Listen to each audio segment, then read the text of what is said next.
Hi all, welcome to my channel. ఈరోజు మేము morning walk complete చేసుకొని వస్తుండగా దూరం నుండి మంచి కలర్ఫుల్గా కొన్ని ఫ్లవర్స్ కనిపించాయి. లేడీస్కి ఫ్లవర్స్ కనిపిస్తే ఇంకొక ఆగరు కదా, వాటిని వెతుక్కుంటూ తిరిగి పూల దగ్గరికి అయితే వెళ్ళాము. తీరా దగ్గరికి వెళ్ళాక చూస్తే అదొక నర్సరీ. మా క్యాంపస్లోనే ఉంటుంది, బట్ నర్సరీ అంటే కొన్ని రెస్ట్రిక్షన్స్ ఉంటాయి కదా, వాళ్ళని పర్మిషన్ అడిగే కోసుకోవాలి పువ్వులు. అలా అని అంత దూరం వెళ్ళాక అడగకుండా ఉండలేం కదా. అడిగాము వాళ్ళని, సెక్యూరిటీ గార్డు ఉంటే అతన్ని అడిగాము, తను కోసుకోమన్నారు. లోపలికి వెళ్ళి పూలన్నీ కోసేసుకున్నాం. పూజ కోసమే, ఏదో జుట్టులో పెట్టుకోవడానికి అలా కాదు. ఎందుకంటే ఇక్కడ అసలు పూజకే దొరకవు పువ్వులు. చెట్లు ఉంటాయి, గ్రీనరీ ఉంటుంది, బట్ పువ్వులు ఉండవు. అరటి చెట్లు ఉంటాయి, కాయలు ఉండవు. మామిడి చెట్లు ఉంటాయి, కాయలు ఉండవు. చెట్లు ఉంటాయి, బట్ వాటికి కావాల్సినవి మాత్రం ఉండవు. అలాగే ఇక్కడ పెట్టుకోవడానికి పూలు దొరకవు. పూజకు కూడా పూలు చాలా తక్కువ. పూలు కోసుకున్నాక నర్సరీ వరకు వెళ్ళాం కదా, ఇంకా లోపలికి వెళ్ళకుండా ఉండలేం కదా. అంత గ్రీనరీ చూసాక, అన్ని ప్లాంట్స్ చూసాక లోపలికి చూసుకుంటూ వెళ్ళాము. ఇవన్నీ ప్లాంట్స్ అయితే తెలియదండి. ఈ రెడ్ కలర్లో ఉన్నవి చిన్న కొమ్మ నాటిన చెట్లు వచ్చేస్తాయండి. చాలా బాగుంటాయి. ఇవి చూడ్డానికి కూడా చాలా బాగుంటాయి. ఇవన్నీ షోకేస్ పీసులు అండి, పెద్ద చెట్లు అయితే కాదు. వీటి పేర్లు తెలీదు నాకు, కాకపోతే ఈ చెట్లన్నీ చూశాను నేను. మన సైడ్ కనిపించవు ఇవన్నీ. చాలా బాగుందండి నర్సరీ మాత్రం చూడ్డానికి. రెడ్ కలర్లో స్టెమ్స్కే వస్తున్నాయి చూడండి ఆ పువ్వులు. నేను అది అసలు స్టెమ్ అనుకున్నాను, బట్ అది కూడా పువ్వే. చాలా అందంగా ఉన్నాయి. అలాగే చూసుకుంటూ లోపలికి వెళ్ళిపోయాము.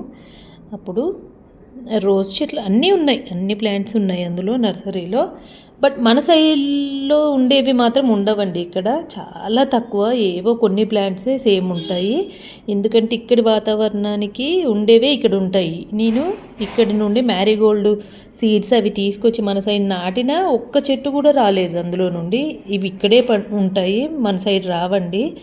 అక్కడివి ఇక్కడ ఉండలేవు, ఇక్కడివి అక్కడ ఉండలేవు. అలాగే లోపలికి వెళ్ళాము. అవన్నీ బంతి మొక్కలండి, వేసి పెట్టారు. ప్లాంట్ మొత్తం నాటుతారు అవి.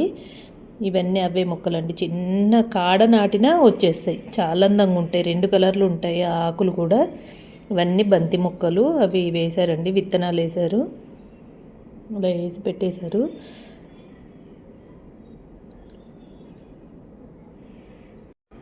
ఇలాగూ వెళ్ళాం కదా అని, కార్తీక మాసం కదా, తులసి మొక్క తెచ్చుకుందాం అనుకున్నాము అందరం కలిసి.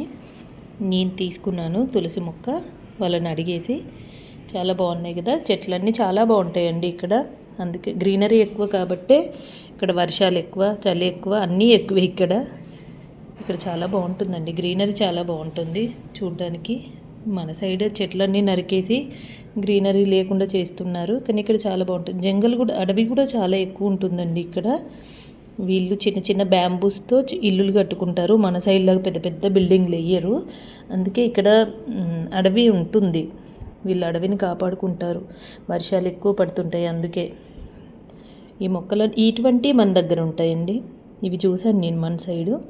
కొన్ని ఉంటాయి, చాలా రేర్గా ఉంటాయి మనకి, వాళ్ళకి సిమిలర్గా. ఇందులో మీరు చూసిన ఈ ప్లాంట్స్ పేరు తెలిస్తే మీరు కామెంట్ చేయండి. వీటి పేర్లు మాత్రం నాకు తెలియదండి పెద్దగా. చాలా బాగున్నాయి. ఇంట్లో ప్రతి ఒక్కరు పెంచుకోండి. చెట్లను పెంచుకోవటం చాలా మంచిది. ఇండోర్ ప్లాంట్స్ అయినా పెంచుకోండి, కనీసం ఆక్సిజన్ ఇస్తాయి కదా మనకి. చెట్లను ఎప్పుడూ పెంచుకోవాలి. నరుక్కుంటూ పోతే ఏమీ మిగలదండి. పొల్యూషన్ ఎంత ఎక్కువైపోతుంది. దాన్ని నిర్మూలించాలంటే మనం ఖచ్చితంగా మొక్కల్ని పెంచాల్సిందే. అలాగే నర్సరీ మొత్తం తిరిగాము. ఈ చెట్లు ఇవి ఉంటాయి కదా, మన సైడు 100 వరాల చెట్లు, 100 వరాల పూలు అంటారు. మీ సైడ్ ఏమంటారో కామెంట్ చేయండి. అంతే ఫ్రెండ్స్, నర్సరీ మొత్తం ఒక రౌండ్ వేసి చూసి పూలు కోసుకొని వెళ్ళిపోయాము. ఈ వీడియో మీకు నచ్చినట్టయితే నా ఛానల్ని సబ్స్క్రైబ్ చేసుకోండి, లైక్ చేయండి, షేర్ చేయండి, కామెంట్ చేయండి, బెల్ ఐకాన్ క్లిక్ చేసుకోండి మరిన్ని వీడియోస్ కోసం. ఓకేనా ఫ్రెండ్స్, బాయ్. మళ్ళీ నేను తులసి మొక్క తీసుకొని వెళ్ళిపోయాను. Bye all.